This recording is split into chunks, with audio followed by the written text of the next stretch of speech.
All right, good day to you. My name is Fred Oakman, and as always, with me today is Mr. Jake Peters. And I will say, last episode I did not introduce you, so I apologize, Jake. I skipped over that part.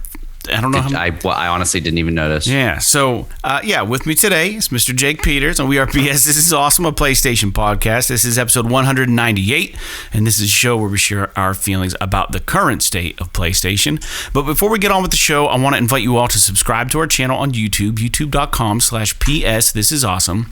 Visit us over on Twitter at PS This Is Awesome. If you want to make fun of our trophy list on the PlayStation Network, you can find me at anchorless_81 and Mr. Jake Peters at jakesaw01. And as always, you can rate the show, PS This Is Awesome at gmail.com. And most importantly, don't forget to share the show with your friends. Be sure to leave comments and rate the podcast as you see fit. But as a reminder, this is a video podcast as well, so you can watch a show if you prefer over on our YouTube channel. Be sure to subscribe to that. We finally have, I think we broke 100 subscribers, which is hilarious because we've been a podcast for like 20 years and we've had 100 YouTube subscribers. Anyways, so that's cool though. It is cool. So thank you. So for new and or long-time listeners, we now have a Patreon where you can support the show at a $1 level called the One and Only $1 Club. Head over to www.patreon.com/PS This Is Awesome. Become a $1 patron, get a free die cut sticker and a shout out on our show. That out of the way, Jake, how are you doing today? I don't know. Like, I'm oddly invigorated, but at the same time tired.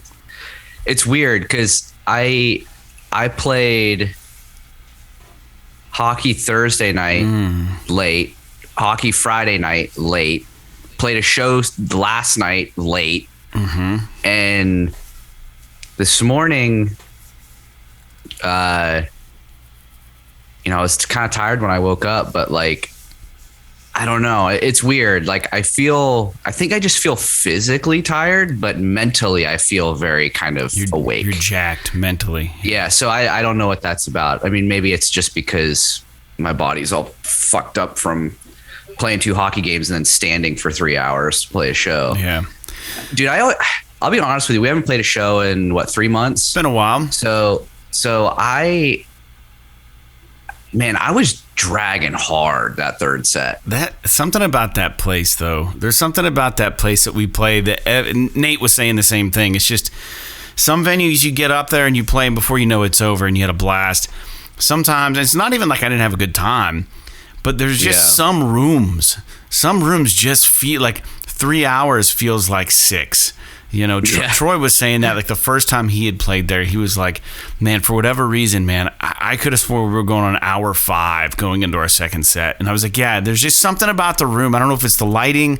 I don't know if it's the way it's positioned. I don't know. It's weird. I feel like part of it is because that place, I like the place we played last night, to be honest with you. Yeah. But I think there is a period in the evening during like the second half of our time there, like somewhere around 9:30, 10 o'clock, where the crowd shifts, where it's no longer people paying attention to the music. It's like there's a lot of people there. Yeah. But it's like you're playing to everyone's back. Yeah. Like it's like you're almost like a ghost in the room and nobody knows you're there. Which is even so though weird. You're making all this so noise. It's really loud. it's really bizarre. Well, it's a college town and those are the college kids. And I was talking to Troy about that.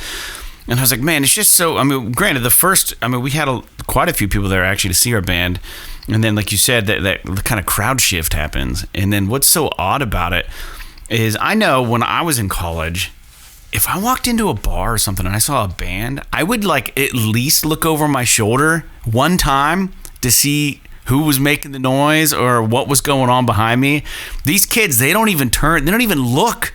Like they're so one-track mind, they're trying to get it on that night, or they're trying to get their drinking game on or whatever. Like, it's just so strange. Like, and I was talking to Troy, I was like, the kids not even like appreciate good live music anymore, And he was like, well, think about it, man. He's like, we were the kids in college that did, and how often were we at bars? We really weren't. Like, we were having like private parties and stuff. So that's a valid point too. So maybe and also, if even half of our music that we played were like top 40 songs, it would be like a completely different story. It's hard to say. Like, dude, I found it seems like I've gone to places where there could just be like a guy in an acoustic and he could be playing some fucking shite version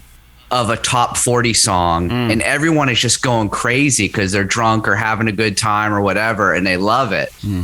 But like, dude, I feel like, to be honest with you, even though we haven't we played all those songs one time in the last 3 months before the show because we had practiced twice, and I would say that like we were pretty locked in. We sounded great. But it's like it kind of puts into perspective for you, you know, what you almost have to, if you're going to play bars like that, you almost have to. I don't want to be disrespectful or anything and say like play down to the audience, but like you almost have to, but you have to like play the room, right? Those people, like how many of them really give a shit about an original sort of like alt folk country song? You know what I mean? Which is like 99% of what we play.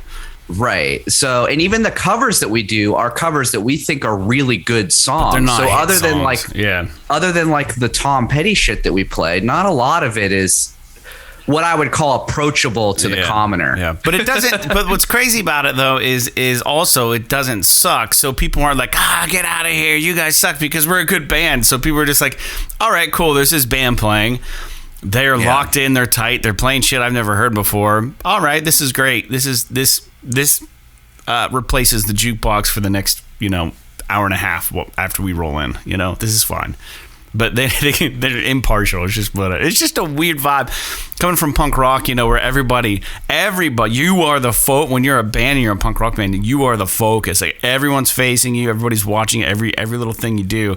To being like a bar band that plays original songs, where it's like the opposite. Like we become the wallflowers, and we're just like, not the band obviously, but we watch everybody in the bar flies or whatever. It's so funny. Yeah, so it's cool though. I had a good time, man. I slept like a rock. It was weird. I was exhausted after that show. All my gear is still in my vehicle, so I haven't unloaded any of that stuff. Same. Just so exhausted. I slept in. I woke up at like 9 o'clock, and I was like, what the hell? Like, usually in the middle of the night, like I'll wake up at some point, and I was out, and then it was 9 in the morning, and I was like, all right, I guess I needed that. Yeah, usually after we play a show like that, I'll come home and maybe like have a beer and wind down a little bit before bed or whatever. But like last night, I got home, crawled right into bed, and like you, I fucking woke up at 9:30 or something like that, which is unusual for me. Yeah, well, before you know it, I don't know. But hey, let's talk about some video games, Jake. I was gonna say something else, but it's not here. It's not present in my brain. There was something I was going to add to the things that have been going on. But what I wanted to say real quick before we get on with it. If you are watching the show on YouTube, we had somebody write us who writes us occasionally called The Thinker. Their name is just The Thinker on YouTube, which is hilarious. I love it.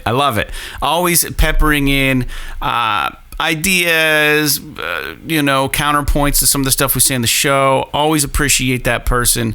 But they said, hey, if we could get some time stamps or something so that we can skip through the stuff that we don't want to listen to. My guess is they don't enjoy this intro talk, right? 'Cause I think there's been complaints from some people, like, just get to the video games. That's fine. So I didn't even know that you could do this. So then I had a quick Google search. So our videos moving forward are going to have timestamps. So if there are portions of our conversation that you would rather just skip to and watch, it's easy to do that now on our YouTube channel. As of last episode 197 forward, we're planning on doing that. So that's kind of exciting. That was something I wanted to bring up. But let's talk about some games, Jake. So I haven't really played many games. So the problem is I hate it when I haven't played anything in a while, because we are responsible for the PlayStation podcast that we host. And but I've been working on a special music project, which I can't really talk about at the moment. I think you know what it is, but I will when I can. It's been consuming a bit of my time, the little time that I do have after work.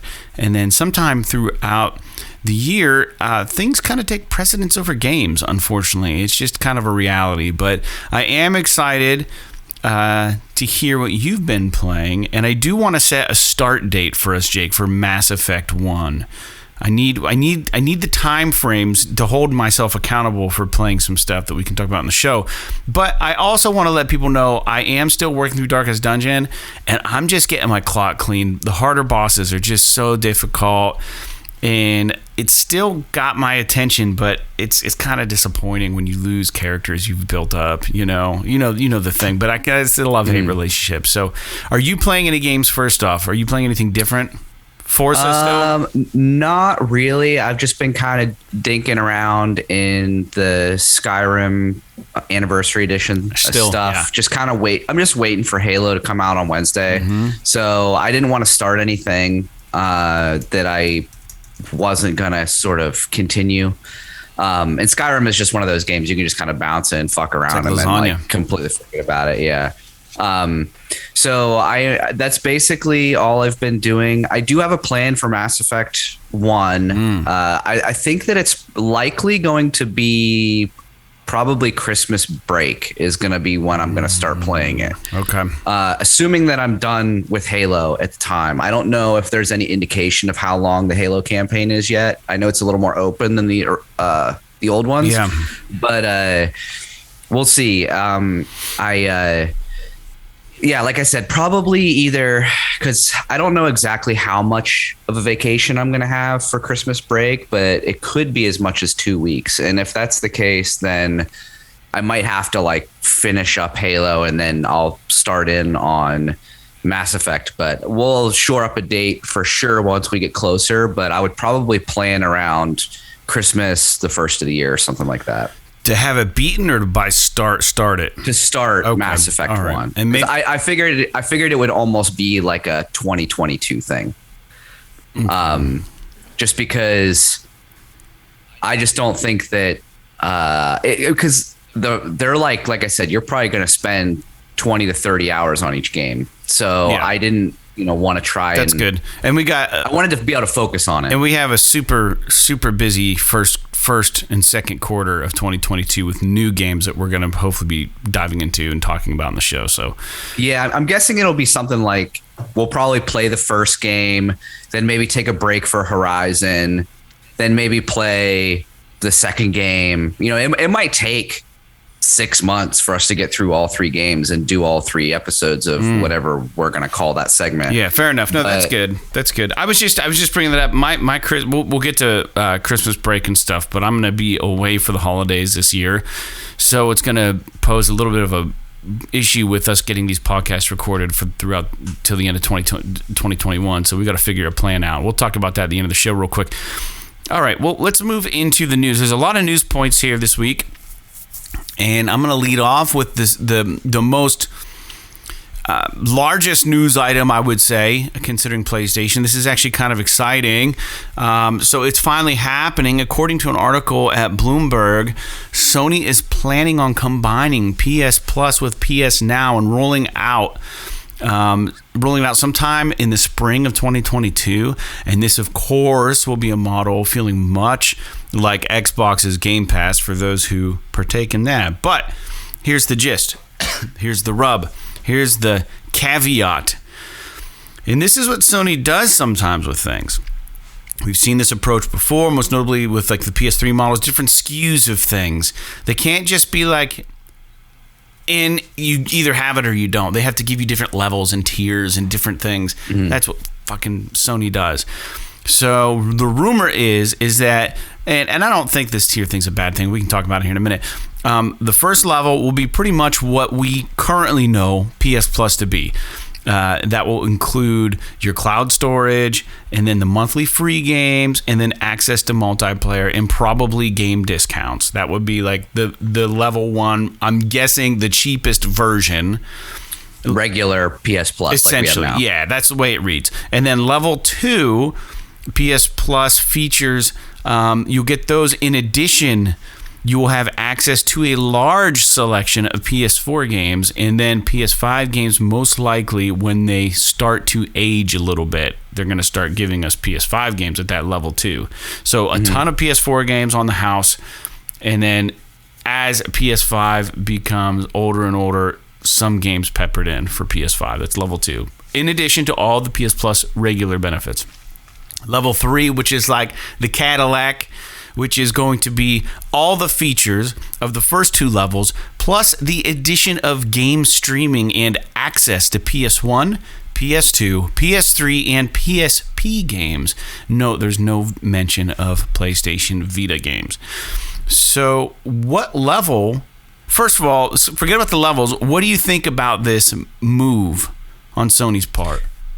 So I honestly believe that, 1, that this is a good idea, but 2, I think that it's really gonna live or die based on the pricing model.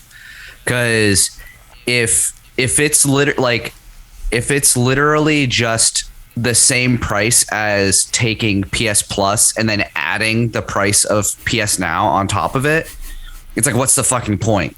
Just have them be 2 separate services and pay for both of them. Right, there's got to be a discount. But if it's like, oh, you get, $5 off a month or something like that, if you have them bundled together, then okay, it makes it like a sweet deal. Unless they don't give you an option anymore. It may be that like, hey, if you want PS Now, you got to have PS Plus, in which case then, that's a whole different ballgame.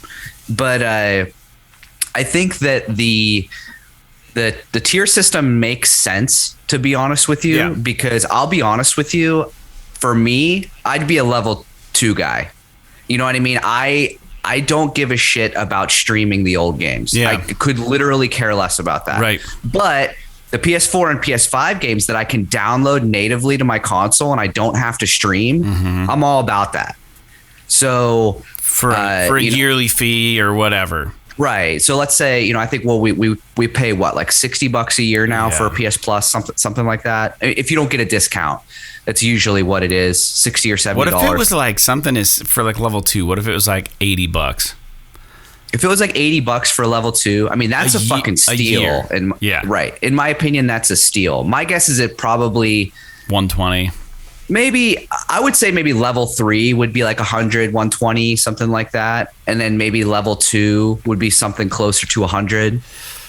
Maybe it's a little less than that, but I could be completely wrong. Maybe they're going to fucking inflate the shit out of it and it'll be $150 for level 3 and $100, $120 for level 2. I don't know. It really depends on how much they value, how much they think they're going to gain by doing this. Like I said, they're not going to be able to sell it unless they give you a discount by bundling. So unless they block it off. Here's a theory that I have, and this is a little outside the box thinking that I'm so good at doing, and it's always something bogus that you shoot down right away. Like, they'll never do that. But like here's my thought process. What if they reduce the cost of level 1 to what we're paying now for PS Plus? So it's 60, right? What if they say it's now 50, or maybe something as crazy as $39.99 as a gateway drug for the gamers, and then they're like, oh, for an extra $40, now that you're only paying 40, you can have level 2. And then you're going to get all of these existing PS Plus users just to bounce up to level 2, because it's not going to seem like as big of a, if they reduce the original, like the cost of the original, they're kind of like tricking you, right? They could trick us into going to level 2 by reducing the price of the entry fee. Do you think that's possible? Or do you think they're not going to devalue it? I think that it's possible. However, my one sort of pushback would be that they've already got like a gazillion, bajillion PS Plus subscribers. Like, it's something insane, like 100 million PS Plus subscribers or something. And they're losing money. So like, why drop the price of it? Right. You know what I mean? Like, it like, to me, it'd be a gamble. It doesn't. What's that? It'd be a gamble. Like if they dropped the price with the anticipation that at least half of the current subscribers, they'd be like, oh well, shit. Now, you know, I was already paying $60, so now if you're only going to charge me $40, I might as well pay the extra, you know, $30 or something, you know, which is more than what they were originally spending, but they're getting something a little more, right? So you can fuck with people's brain that way. I don't think it's smart. I'm with you. I think that they wouldn't devalue because they'd be losing money. That would be a model that they would lose money on. Yeah, it seems like a strange play, but I don't think that it's necessarily out of the question. I don't know. I think that it's probably going to be something more along the lines of they may come out and they may devalue standard PS Plus a little bit. They may come out and say, oh, well, you know, as part of this new initiative, we're going to lower the price of PlayStation Plus to like maybe $50 a year. That's what it used to be. Right. It used to be 50. Now it's 60. Right. Maybe they'll say, okay, we're going to go back to 50 or something, or like maybe 55 or something like that. And to make, you know, the people that have been, maybe give a little bit of a bone to the people that have been subscribers forever. Right. But like, I don't know. I honestly think that that is going to stay the same.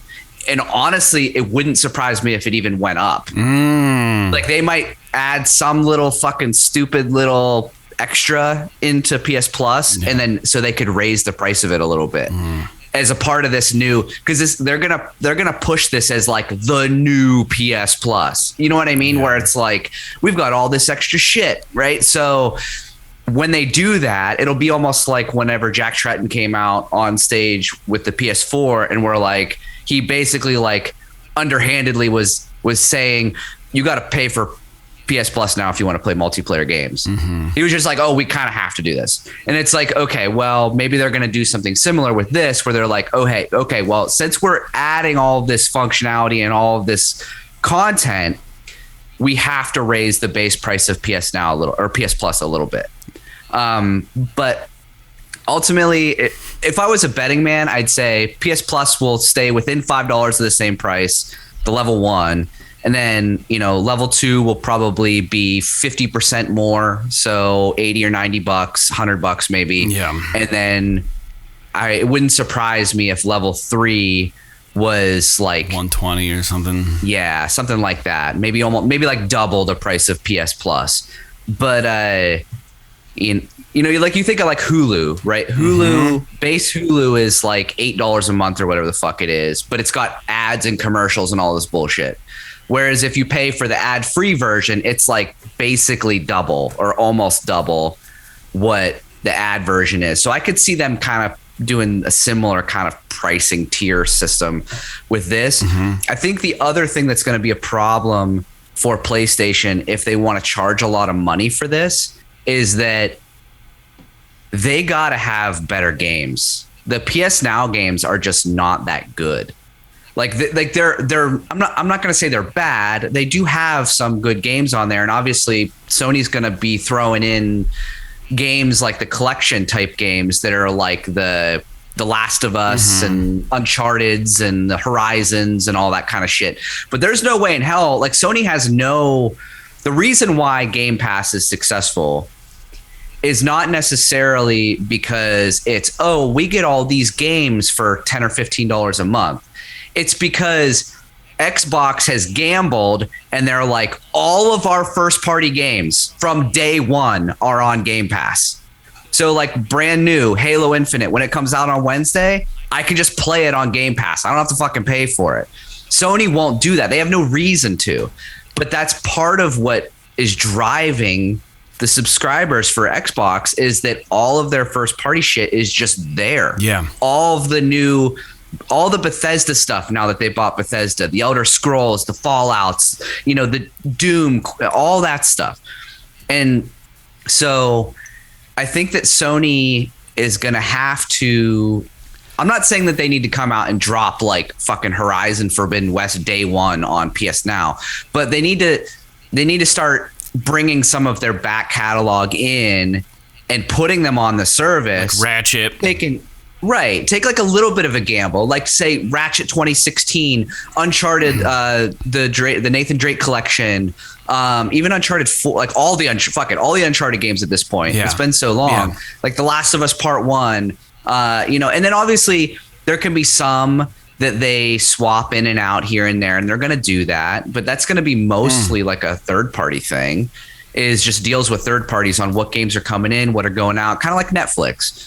But yeah, I don't know. I'm really curious, but I want to know I want to hear the official plan from Sony.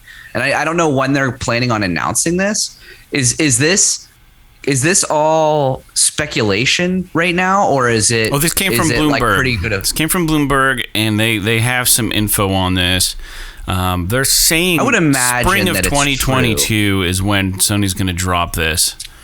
I would believe that for an announcement like this, they're going to have some kind of a showcase. Not like a maybe like a state of play or something. Not like a fucking PSX or something, but like they're going to have a showcase of some kind. It's kind of like a big PS deal. Now or PS. Yeah, I mean, it is a big deal because they could literally come out. I mean, I don't think that they're literally going to come out and be like, "Hey, we're fucking competing with Xbox," but they're. Well, they are competing. They're trying to compete with Xbox, right? In some capacity, right. Yeah.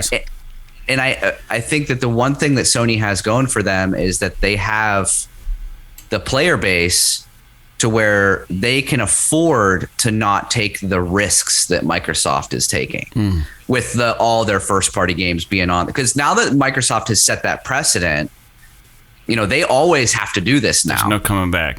Unless they want to severely damage their goodwill. Right. And they could do something crazy like in the future. If you want all the first party stuff, maybe they got to increase the price of Game Pass or whatever. But like, I don't think that Sony doesn't have the capital to be able to do that. And I don't think they have a reason to. Now, I did hear some interesting theory recently about how gamers have been gamers that would be PlayStation gamers are migrating to platforms like PC, Xbox, to a lesser extent Switch, because they can't get a PS5. So it wouldn't surprise me too if some of these other platforms grow in player base because PlayStations aren't available. They're not. And it doesn't seem like they're gonna be available for probably the next fucking year. Yeah. I'd be shocked if you would see when this first started. Everyone was like, "Oh, probably by the end of 2021, you'll be able to see a PS5 on the shelf, right? Or whatever." I would be shocked if it was before 2023 that you saw a PS5 on the shelf this point, in a store. Yeah, 100%. It's so bad. It's really bad. Like maybe something will get sorted out. I was talking to somebody recently, one of our suppliers, our vendors for work, and it's I guess Samsung, which is one of the major microchip manufacturers. They're actually planning on building a facility in Texas. So there will be a microchip facility in North America. That'd be awesome.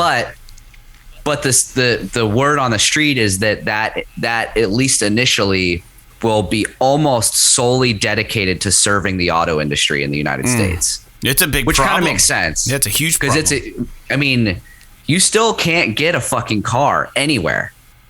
And so we have a Toyota dealership here in Meadville that you traditionally would have a couple hundred cars. Yeah. And I was talking to someone that works there at hockey the other day, and he was saying that they have 3 vehicles, and he said they'll probably sell them tomorrow. And this was a few days ago. That's wild. And it's the same thing everywhere. I mean, there are places that are able to have a little bit more, capacity than others. But anyway, we don't have to talk about that. That's not a big deal. But I think that this is cool. I'm really excited that they're going to do this. This is something that everybody's been kind of hoping for a while. I just am really excited to see what it means as far as the access and the library and all of that. Because just while we were talking, I got on PlayStation's website which I don't know if you know this, is fucking terrible for finding anything. And yeah, it's really bad. All I wanted to do was go to the PS Now website and sort games by PS4, PS5. Couldn't do it. And I'm not saying it's not possible. I'm just saying it wasn't immediately apparent to me. And that is something that I feel like should be immediately apparent. Now, maybe if I go on my PS5, there's some way that I could do it easier in the store on there. But like, I don't know, man. Because I was hoping I could, provide some insight to the podcast and be like, this is the kind of games you're going to be able to get. Right. You know what I mean? Right. But it wasn't easy for me to pull up. It is what it is. Let's move on to news point number 2. So in a strange flex move, game publisher Take-Two filed a claim against Hazelight Studios, who are the developer behind A Way Out, Brothers: A Tale of Two Sons, and It Takes Two, over the title of their most recent effort, It Takes Two. Apparently, Hazelight Studio gave up ownership of their video game title, It Takes Two, shortly after the game had launched. This is a really strange maneuver. They're completely different things. So the game is called It Takes Two. The game publisher is called Take-Two. And I always interpreted Take-Two as like a second take or making a second attempt. Like, okay, take one sucked. How about take two? The video game title, It Takes Two, is referencing a relationship and the burdens and hurdles that one can encounter. So I'm all for holding your ground and protecting what's yours and your IP and all that shit. But when you start flexing simply because you can, it's really fucking nauseating. And it looks more like a lack of confidence in your own brand. Like, what's going to happen here? Like, Hazelight came out and they said that they hope that they can resolve the dispute. And per pushsquare.com, apparently, what this means is that the game's name is now not protected by Hazelight. So Hazelight, they don't own the title It Takes Two, the name of it. So if you wanted to make a t-shirt that said It Takes Two, you could do it and they couldn't like take you over it or whatever. Such a fucking dumb move. Like, what's it matter? This is just Take-Two being a dick. That's what I'm saying. I mean, it's a flex move. It's stupid. I hate this shit. So they're basically implying that nobody, because their publishing arm is labeled Take-Two Interactive, they're essentially insinuating. Now, I haven't read anything about this, so there's probably legalese that makes a little bit more sense. I don't know. But to me, it sounds like they're literally insinuating that no matter what, you cannot make a game with the word take and the word two beside each other in any capacity. Whether it's pluralized, whether the definition is completely different, doesn't fucking matter. If you have take and two next to each other, we're going to go after you. And it's like, what the fuck? Like, it's bullying. It's stupid. It's corporate bullying. I don't know. Hazelight, especially cool. It's probably because this game is like a game of the year contender. Yeah, it is. It's really like people love this game. So probably Take-Two's like, we need to get a piece of that action, even though you've got fucking Grand Theft Auto Online, which alone makes you billions of dollars a year. Well, so why are you fucking beating up on some indie developer because of the way that they named their game? I mean, well, the thing that really bothers me about this is, like I said, if you truly felt that your brand or your name was in threat of being damaged or being misused, by all means, take whatever legal approach you need to do to protect that. But when you're preying on other studios, clearly that's what you're doing here. They're not saying anything about Take-Two Interactive. The title of the game is It Takes Two. Welcome to the PS This Is Awesome Patreon page. For those of you that don't know, my name is Fred Oakman. And I'm Jake Peters. And we're a PlayStation podcast currently in our 10th year. Our first episode aired in July of 2012, where we discussed and speculated on the arrival of the PS4. Over the years, we've used this podcast to take a break from adulting, share our love of video games, and in particular, PlayStation. The audio podcast is available on all major streaming services, and we have recently made the leap to uploading video content and video podcasting to our YouTube channel, as well as the very occasional Twitter post or live stream. Over the years, we have covered everything from PS3 to PS Vita through the launches of PS4, PSVR, and now PS5. As our audience has grown over the years, we have decided to start this Patreon with the hopes of creating a medium in which we can give you the opportunity to help support our show. And as a test bed, we're starting with a single tier. It's called the one and only $1 Club. So with your support at the $1 level, we're going to mail you a premium vinyl cut sticker and give you a shout out on the podcast. But at this time, unfortunately, we can only ship to the US and Canada. But this is subject to change depending on your interest. So whether you're new to the show or you're a frequent flyer, we are forever thankful for your support and hope you can find it in your little gaming heart to join us in the one and only $1 Club. Until next time, like PlayStation, podcasting, and Patreon, P.S. This is awesome. Takes, plural, not even take two. It's not it take two, it's it takes two. So it's being used in a completely different tense. So it's just so frustrating. Or I guess the plurality of it is different. So it's just so annoying. I just can't stand shit like this. It's like, you know, they're like local bands. There was a band that was called Lexus Jumps or something. Yeah. And I think that the car dealership found out about them on the internet and gave them a cease and desist for the name of their band because it says Lexus in there.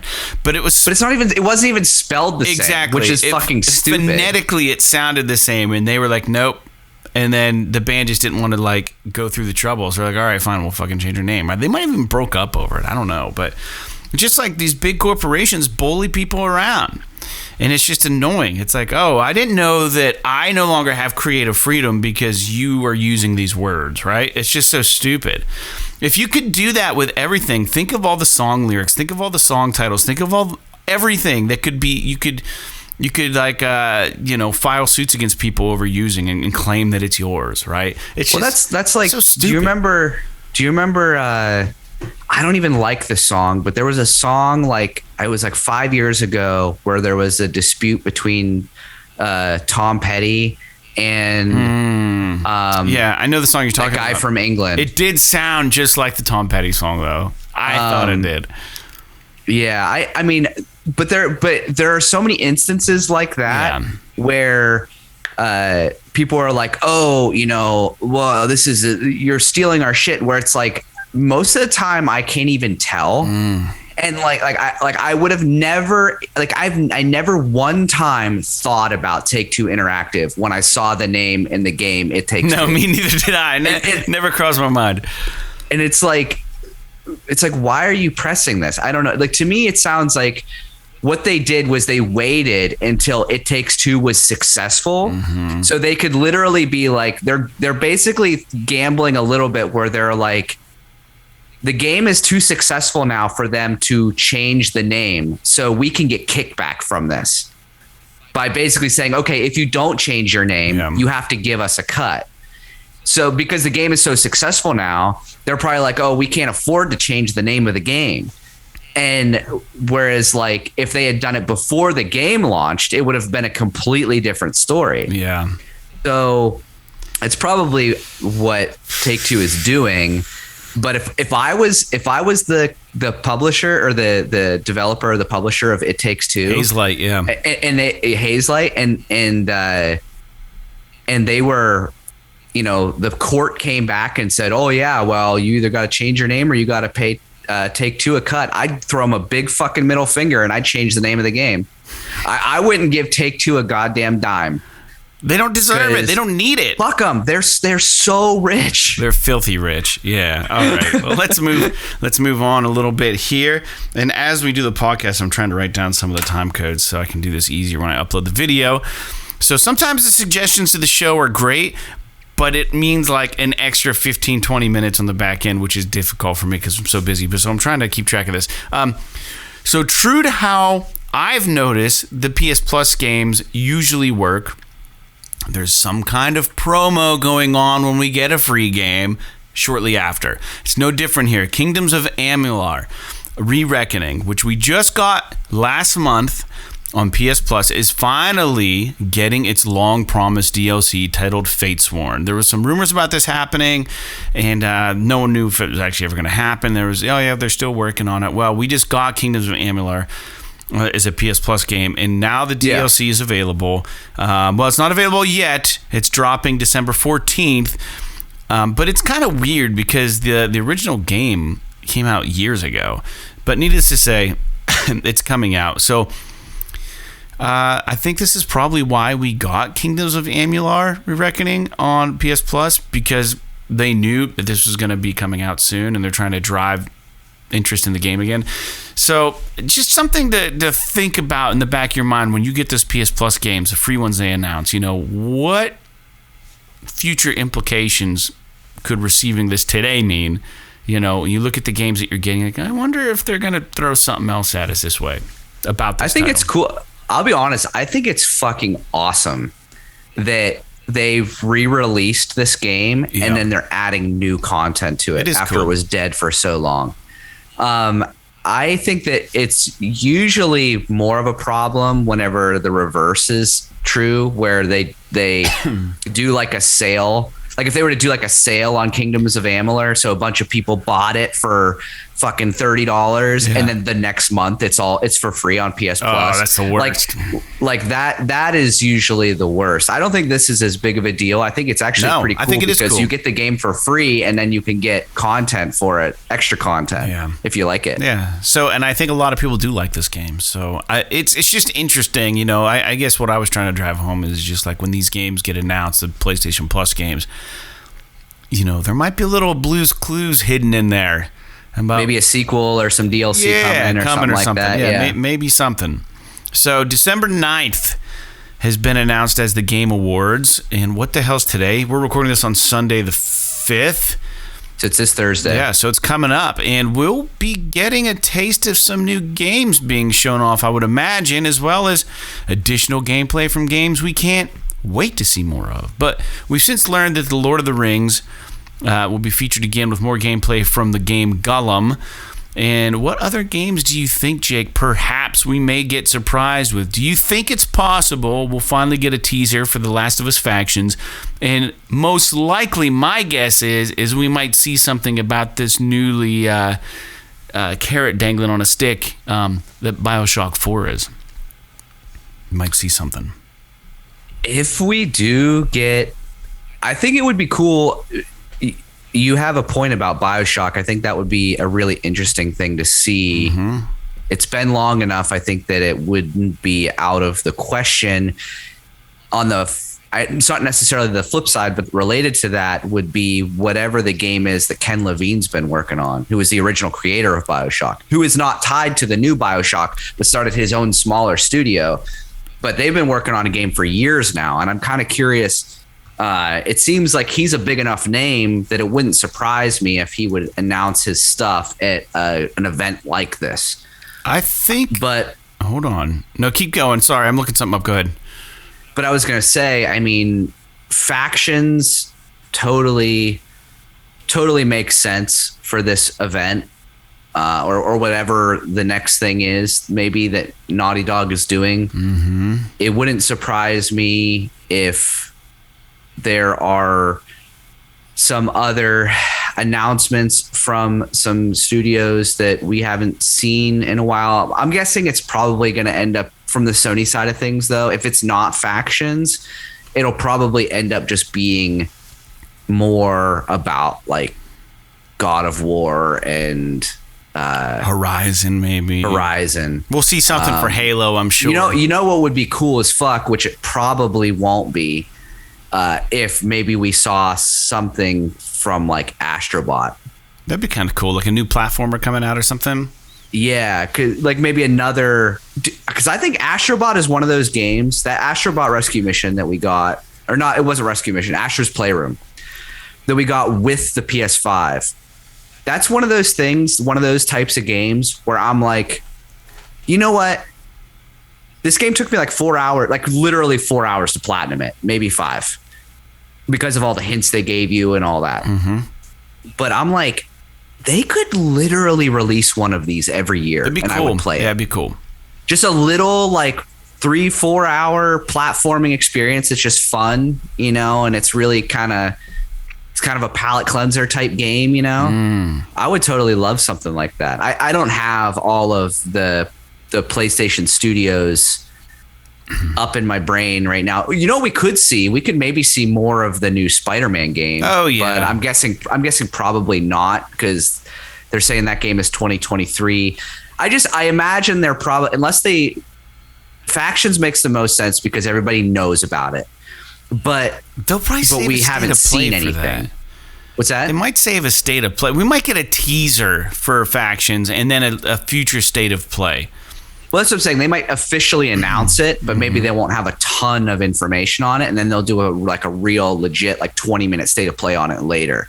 But I think that they're going to probably want to focus on Horizon and God of War, because those are their two big tentpole games this coming year. Yeah. So I don't know, but I would say that it's probably going to be more third-party stuff than anything. Oh yeah, you're not going to see first-party Sony stuff there. So with maybe the exception of the Factions thing, but I don't know. Yeah, it's an interesting thing. When you brought up that Ken Levine game, so Push Square in the same article, we're going to talk about BioShock next, but it does say in this Push Square article that, he's not, we know that he's not going to be involved in the new BioShock game. But according to, this is in Push Square, Colin Moriarty, because he broke some news that we're going to talk about BioShock, but indicated that Take-Two has, in parentheses, snapped up his new studio Ghost Story Games inaugural project. And it was described as an immersive sim with RPG elements. So that's interesting. So Ken Levine, the game he's working on, his studio is called Ghost Story Games. And we still don't have a title of that game, but I guess Colin, he's got deep ties to the video game world. Has quite a legacy. I did hear that. I found it kind of interesting that Ken Levine would break from Take-Two because he didn't want to work on BioShock anymore, or whatever the relationship was there. Start his own studio, start doing his own thing, just to have Take-Two come back in and snap it up. So it's like, why? It seemed like he didn't want to work with them. Maybe he left under some different reasons, but I just found it kind of weird that that was the case. Oh, you know what? You know, we could see information relating to that teaser image from Housemarque. Oh yeah, Returnal DLC maybe. Yeah, that's a good bet. Still first party, but I could see it happening. Probably Gran Turismo 7 maybe. I'm just looking at the list of first party studios now because I can never remember them. Gosh. And I think that new studio they picked up in Liverpool, Firesprite, they supposedly have 4 or 5 games in development. So it's entirely possible maybe we see something from them. Although I think that we might not see anything from them until the official PSVR 2. That's going to be a state of play thing. There's no way that's going to be Game Awards. I would say you're probably right. But it could be one of those things where they unveil the headset or something. You know what I mean? It could be something really. And what I love really about weird. you saying that is you're still so on the fence about VR, but the thought crossed your mind of maybe seeing the VR 2, and you're excited. Yeah, right. Because I'm excited about PSVR 2, even though I'm not a big VR fan. Just we've talked about it a million times on the show. It's just the whole spectacle. But if they were to come out and there to be PSVR 2, oh hey, we locked down fucking Half-Life Alyx and we locked down all this, then I'd be okay, well I guess I gotta buy one now. So I don't know. I don't think they're gonna push the VR 2 until they can get PlayStation 5 units on the shelves. It doesn't make sense. Anyways, speaking of the new BioShock game, being developed by Cloud Chamber, by the way, is the studio developing it. Like I said, Colin dropped some stuff about the new game. So apparently it's going to be set in a fictional Antarctic city set in the 60s, which would kind of maybe explain the isolation part. And of course, for those who don't know, Colin Moriarty hosts another PlayStation podcast called Sacred Symbols and has built a legacy of covering PlayStation over his career. So this news break is most likely 100% factual. So that's an interesting setting for a game. And I think it's cool. I know there was some, people are kind of speculating on what the next setting could be, because the thing about the BioShock games is that their settings are always so, like, the setting is a character. Yeah. Like, there's like, you talk about Columbia, the floating city in the sky, or Rapture, the city at the bottom of the ocean. A lot of people are speculating about maybe like a BioShock in space, which would be fucking awesome.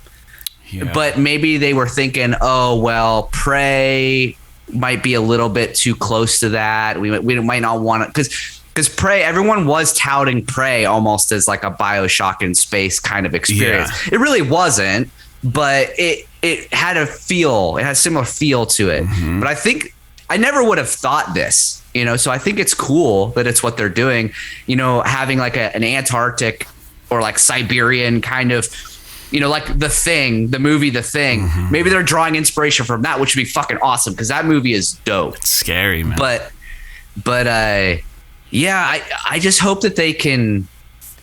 I look forward to seeing how they're going to use that environment, because one thing about making a studio or like a setting in Antarctica, it's like making a setting in the desert. It's so, everything looks exactly the same. So how do you make it visually interesting?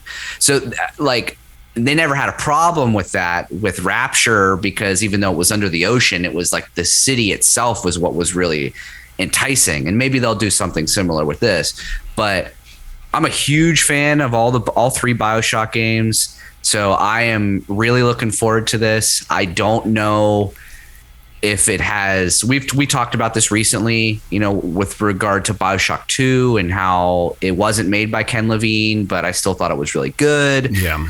I hope that something similar happens. I do. Cloud Imperium Games, right? Cloud Chamber, I thought. Cloud Chamber. Okay. I might be mixing two studio names there, but yeah, I don't know if because 2K Marin is who did BioShock 2, and I don't know if 2K Marin even exists anymore. Maybe there's some heritage there. I don't know, but yeah, I think this is going to be interesting, and this setting is actually kind of really interesting to me. Mm-hmm. I would love for them to like have some freaking The Thing Easter eggs and shit like that in this game. It would be so cool, because for those of you who don't know, it's a John Carpenter movie, The Thing, or is it? I actually don't. Not to be confused with Swamp Thing, completely different movies. Just so you know. Yeah. The Thing, 1980. Yeah, John Carpenter. Yeah. So he did like the original Halloween. It was Kurt Russell. It took place on a research base in Antarctica where I think it was like a Russian team or something like that down there dug up like an alien ship or something, and this fucking extraterrestrial thing just started fucking everything up. Yeah. Basically, it could infest people's bodies and take over them almost like a zombie. Yeah. And like, so it's listeners, if you haven't seen The Thing, unless you like are severely anti-scary movie, it's good. It's like, it's critical. It's suspenseful. But and I don't even like movies. But I think The Thing is fucking awesome. Yeah. So I think it would be cool for them to throw some shit like that in there. Yeah. So Kelly Gilmore is the head over at Cloud Chamber. It says Cloud Chamber is from the wiki page, I believe.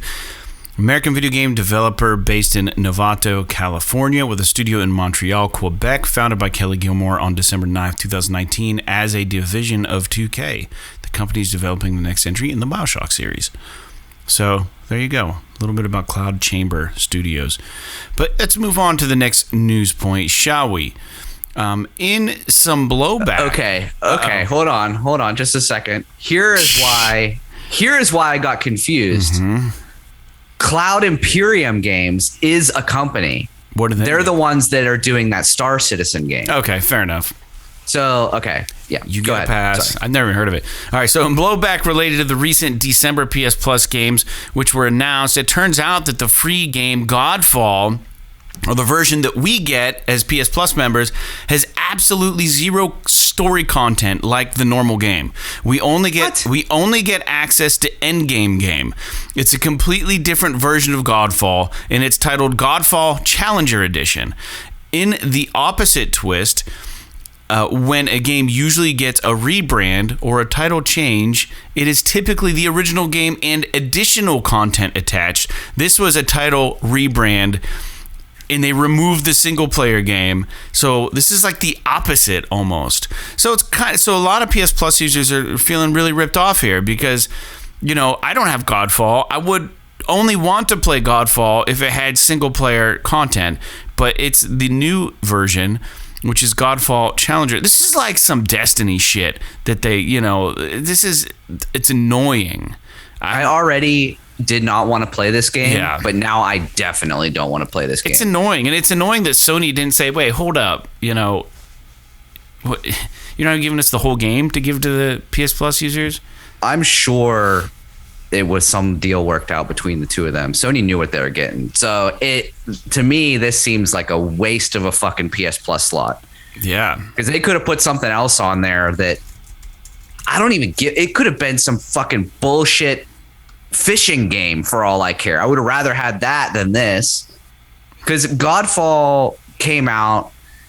It looked like a promising sort of AAA kind of RPG third person sort of game. Okay. I mean, didn't look like it was going to be anything special, but it was something to play when you got your PS5.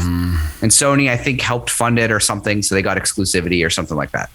But it came out, didn't score very well. People really didn't like it. I never really had an interest in playing it after everything I read about it and all of the content I saw about it. And so this would have been literally a reason for somebody like me to be like, okay, I'll give it a shot. And then maybe I'll jump on some DLC or do whatever, blah, blah, blah, blah, blah. But now that they're like, oh, hey, by the way, we're not actually giving you the game. We're just going to basically let you walk around the world and not give you any of the missions or anything to do. Like, I'm just like, okay, there's no point. Like, why would I bother playing this? And like you said, Destiny 2 has a real big problem right now where there's no point in the vanilla version of the game anymore because they completely eradicated the Red War stuff, which is the original Destiny 2 campaign. And thankfully I played it before they got rid of it. So I have that context, but everybody who is like thinking about jumping into Destiny now, if they want to start with like the vanilla version, there's no story content. All the Red War stuff is gone. Yeah. If you want to actually play story content, you've got to buy into like the Forsaken or Shadowkeep or whatever. And actually, Fred, you and I played some of this stuff recently. It was fun, yeah. I thought the Forsaken was fucking awesome. And that's like the stuff about Cade 6 and everything. There's rumors, it might not even be rumors anymore, that they're getting rid of that. Oh God! So you won't even be able to play that anymore. And it's like, and I get that they're positing, they're presenting it this whole thing like, oh well, we don't want to keep this stuff in here because we don't want your game download to be like Call of Duty fucking 250. 300 gig download for Destiny 2 or whatever, and it's like, make it all additional DLC then. Like, if you here, this stuff's still available, you can download the base game since it's all included anyways. Just check on the shit that you want in your game, and you'll have to just download it. Yeah, I agree with you. The problem is that they need to figure out a way to do that because the only way that it's probably easy for them to have all this extra wide content and all this stuff is they make everybody download everything. And then if you get the license, it unlocks it in the game. Right. You know what I mean? Yeah. So like, I don't know. It's just annoying. But anyway, I don't know. Yeah. So apparently this new to make a long story short, fuck Godfall. Yeah. The Challenger. Don't download it. Challenger Edition actually asks the player to pay $45 to upgrade to the other version. What?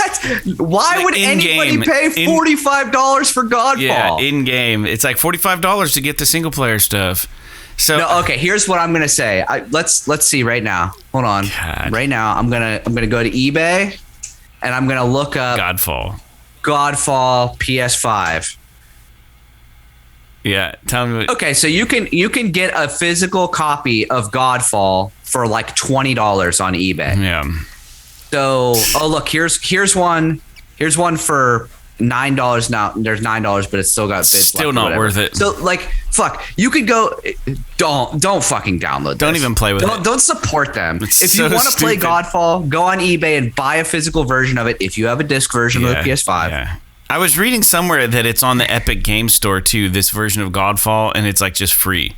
So it's just like, okay, so it's not even like a bonus for PS Plus. Like, it's just anyways, I'm done talking about it. PS5 received a system update version 21.02-04.50.00.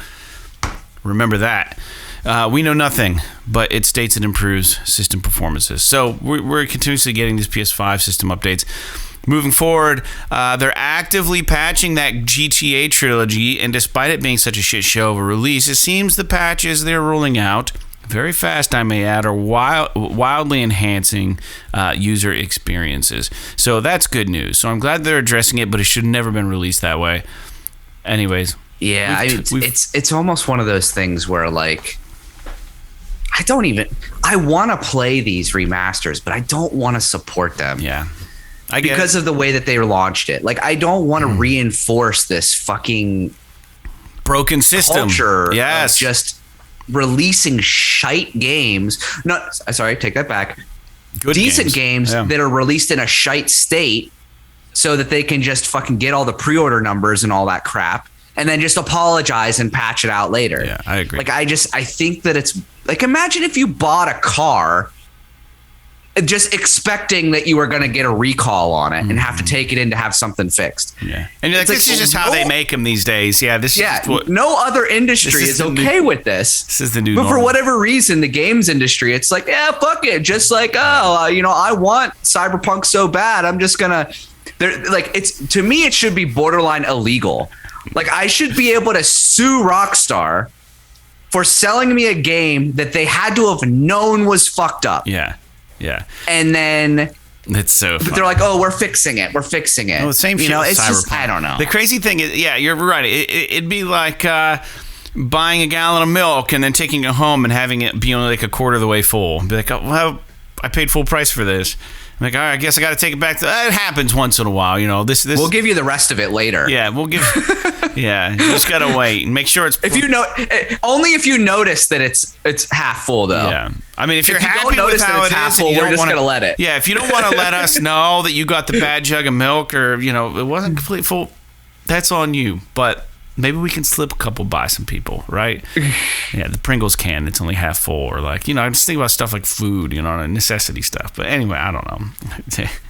Shoes that come with missing soles, and we're gonna roll those out. Right now it's just the sidewalls. I don't know. Whatever. That's funny. All right. So CD Projekt Red, another company, announced that they're gearing up for a big update to Cyberpunk 2077 in Q1 2022. And the PS5 version is aiming at releasing in that window as well. Per Push Square, those who are unaware, the company Cyberpunk, or CD Projekt Red, has been expanded since the absolute train wreck release that Cyberpunk 2077 had around this time last year. So they are saying that there's going to be a huge update to the existing games, and the PS5 version will be coming out. So they've been quiet for a while now. Hopefully they've expanded their studio. Hopefully they're getting their stuff in order. So we'll see. The problem is that how many times before have they said, oh, we've got a big update for Cyberpunk 2077, and it's like, oh, you added like some fucking jackets and shit to the game. Yeah. Like, how about you fix the fucking game? New cosmetics. It's still broken. Yeah. Yeah. Like when they say huge patch or huge update, I think this one is though, but yeah, I know what you mean. Until I see like verified sources saying, oh, the game's fixed now. We don't have to worry about it anymore. Oh, it's not buggy anymore. Oh, and here's the PS5 version. Oh, and it's not buggy either. Right. And then here's all the free DLC all in one that they promised. Yeah, like then I'll be like, okay, now I'm willing to pull the trigger and buy the game. But until then, dude, it was on sale for like $10 recently somewhere. Like for the physical PS4 version. Yeah, I did see that. And I thought about pulling the trigger. Because you get the free PS5 upgrade. Yeah, I know. But I was just like, you know what? Fuck it. I'll just wait. I mean, because for all I know, this game could never be fixed. Yeah, it's possible. Yeah, you don't know. There's no promise, and then there's no promise of tomorrow either. So yeah, why pay for something if you can't enjoy it now? The PlayStation blog does it again. It continues to impress me. I know some others may not have great things to say about the PlayStation blog, but the refreshingly interesting deep dives into some of the most beloved titles hasn't stopped. We get a new, nice little write-up featuring studio leads and how they reflect on their memories of the Jak and Daxter collection. Or Jak and Daxter in general. It just hit 20th. They just hit their 20th anniversary. So that title's been around for a while. I mean, could we see some sort of resurgence? Because Naughty Dog posted on their YouTube channel something about Jak and Daxter. It's like an old trailer for the game, like really old or something, or maybe it's for the collection or something. But I mean, could they be teasing something? Because they had a new video up on their YouTube channel. You know, could just be the 20th anniversary shit, but I don't know. It could be. I'd be curious to see. I don't know if that game is favorable enough to get like a full remake. Yeah, but it wasn't great. Maybe them remastering it for PS5 would be kind of cool. I did see some. You know, they're like posting little videos on Instagram and stuff of like somebody sticking a Jak and Daxter disc into their PS2 and booting it up on an old CRT TV. Like just this little like 30-second clip celebrating the anniversary or whatever. Sure. But I never actually played any of the Jak and Daxter games. I'd be actually curious to play them. If they were to come out with like a remastered trilogy that runs on PS4, PS5, and maybe there's one that exists that I don't know about, but I think the remastered trilogy that they had was for PS3. So the only way that you could play it is if you were, using PSNOW or something like that. And I'm not about to stream that game. Fair enough. So, well, happy anniversary, Jak and Daxter. That's exciting. But Jake, before we get on with the new games coming out, because it's a very short list right now, and whatever discussion that brings us, I want to go over plans with you real quick. And if you think this is going to involve too much thought, then we can just push past this. But I think we need to put it on record what the plan is for the rest of the year for the show as we move into 2022. And I'm going to be gone for a week. So maybe we should record our bucket list episode to air over Christmas holiday. And what week are you gone? So here's the thing. I am gone. I will be gone for a while. I will be gone the 17th through the 27th. I'm going to be gone like 10 days. And that's a big chunk of the rest of the year.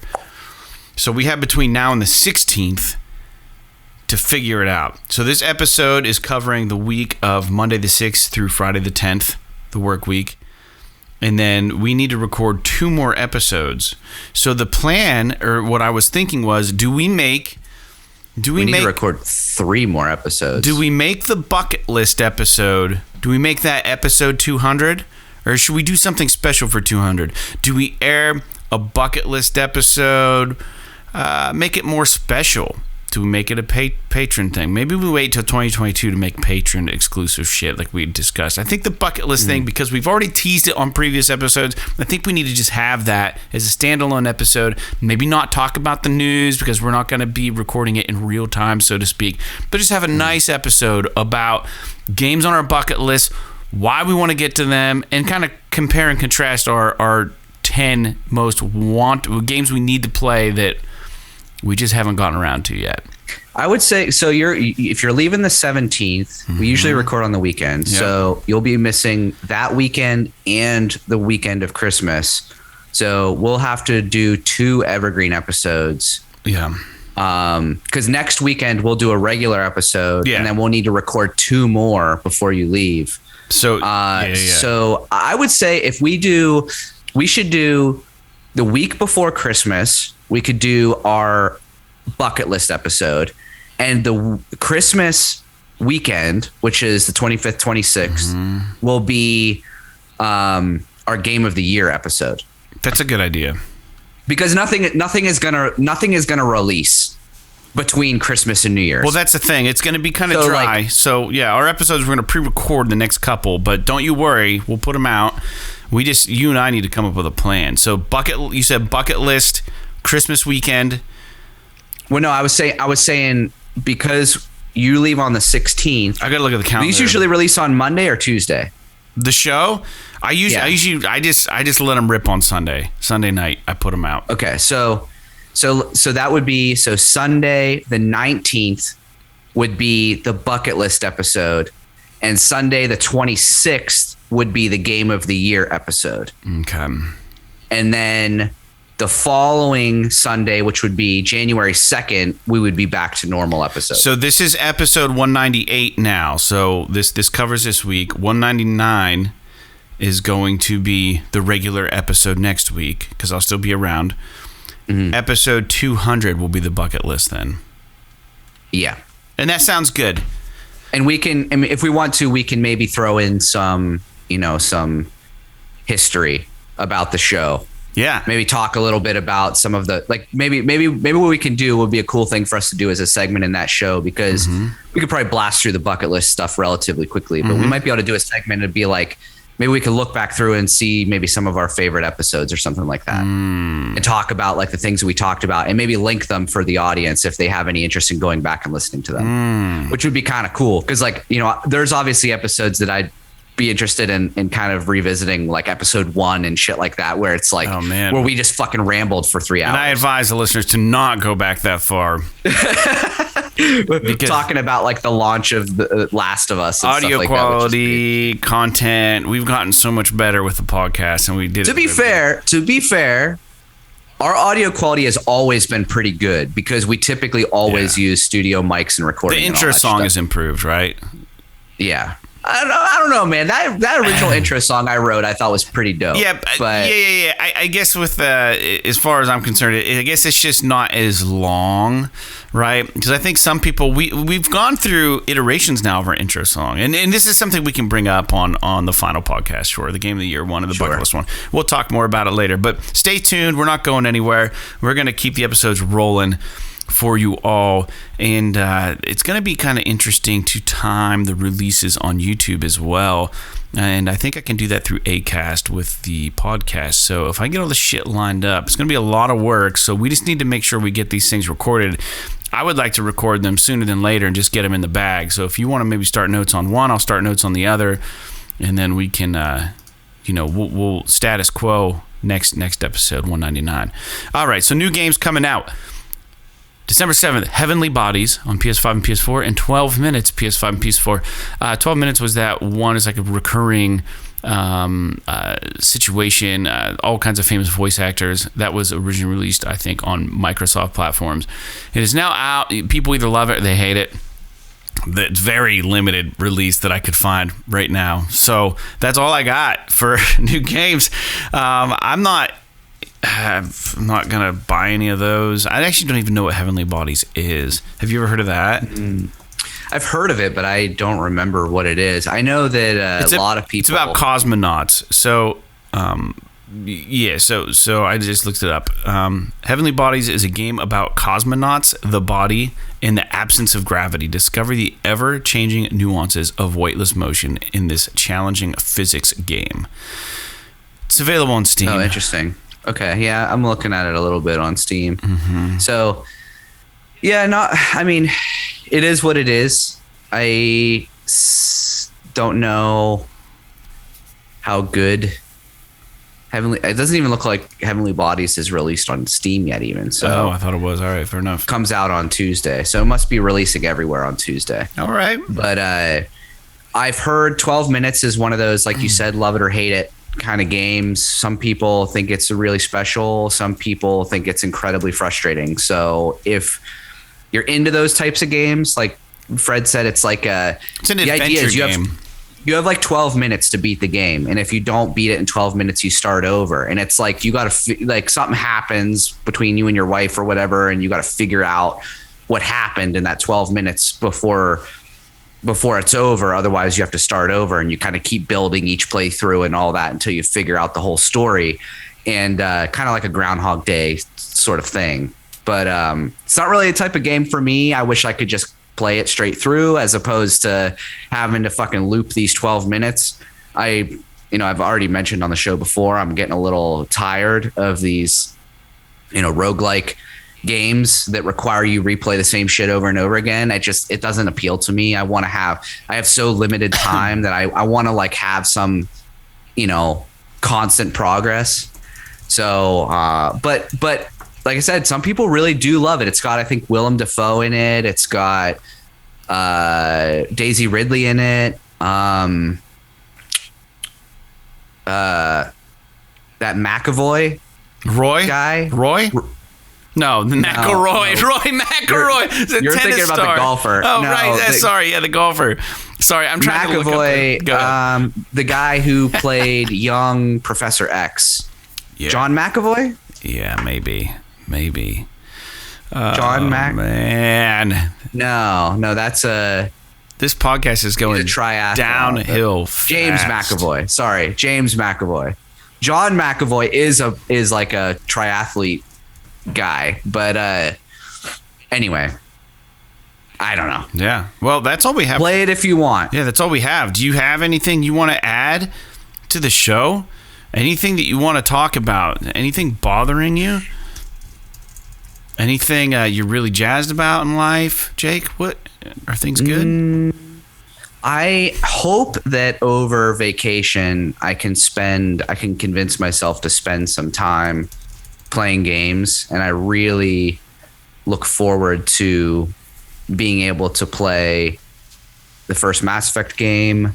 I'm looking forward to, I know this is a PlayStation podcast, but Halo is one of the few games that Microsoft has that's like ubiquitous in terms of its popularity. So I feel compelled to play it just because I really like the Halo games, and I have the ability. I am kind of curious. I'm sort of nervous that it's going to run like shit on the Xbox One, but we shall see. So I'm looking forward to just vacation in general, not having to go to work. But we'll see. And I'm actually looking forward to our couple of little evergreen episodes that'll require, both of them are going to require a little bit of personal reflection as far as, what our games of the year are, what our bucket list games are, what our favorite podcast episodes are. I mean, those are always fun kind of episodes to do. Cool conversations towards like the end of the year. We're going to have over 190 episodes to comb through for some of our favorite episodes. That's going to be tough to do. Yeah. I mean, obviously go based on memory, right?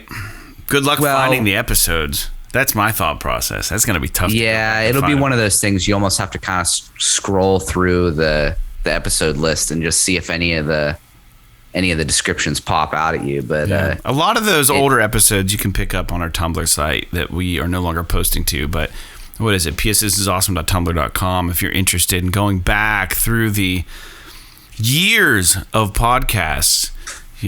Oh, I do want to add something. I like when our listeners write in and they have something funny to say. And our one listener friend, LJ, wrote me, and he said he had a really weird dream, and we were both in it. And I thought it was hilarious. And this tells you how weird. How weird are we talking here? Not weird. Not weird enough. But it's not weird enough. Yeah.